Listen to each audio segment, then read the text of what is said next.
Hello বন্ধুরা, তোমরা সবাই কেমন আছো? আমি আবার বহুদিন পরে আবার একটা ছোট্ট মিনি ব্লগ তোমাদের সামনে নিয়ে আসলাম। শ্যামনগর পোষ কালী মন্দির পুজো দিতে গেছিলাম মাকে নিয়ে। দেখো, ডালা কিনছে মা এবং আমাদের মামুদপুর পঞ্চায়েতের উপপ্রধান অশোক হালদার স্যার।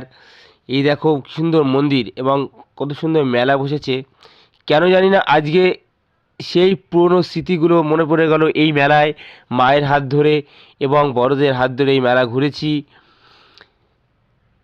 এ দেখো, মারা পুজো দিতে যাচ্ছে ডালা নিয়ে। আমি ওপরে যেতে পারিনি, মারা পুজো দিতে গেছিলো বলে। তারপরে মারা আসার পরে আমি ওপরে গেছিলাম। যাই হোক, মায়ের দর্শন তোমাদের করাতে পারলাম না, ওখানে মোবাইল এবং ক্যামেরা অ্যালাউ নেই বলে।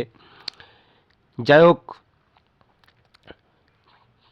দেখো কি সুন্দর পরিবেশ। এখন হয়তো সে হারে সেরকম ভিড় হয় না মেলায়।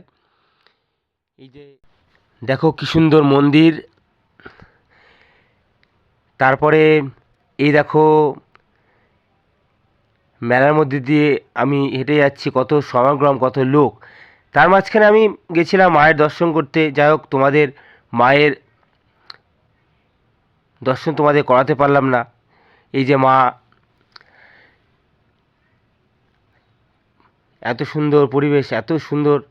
এই যে দেখতে পাচ্ছ সুন্দর সুন্দর দোকান, খেলনার দোকান, খাবারের দোকান।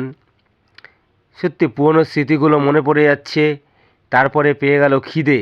এই যে দেখো সুন্দর সুন্দর মালপোয়া দেখে আর লোভ সামলাতে পারলাম না, তাই সবাই মিলে একটু মালপোয়া জিলিপি খেয়ে নিলাম।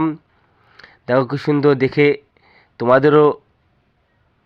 এই যে তারপরে দেখো বিশ্বকবি রবীন্দ্রনাথ ঠাকুরের স্ট্যাচু। বাই, সামনের ব্লগে দেখা হবে, টাটা।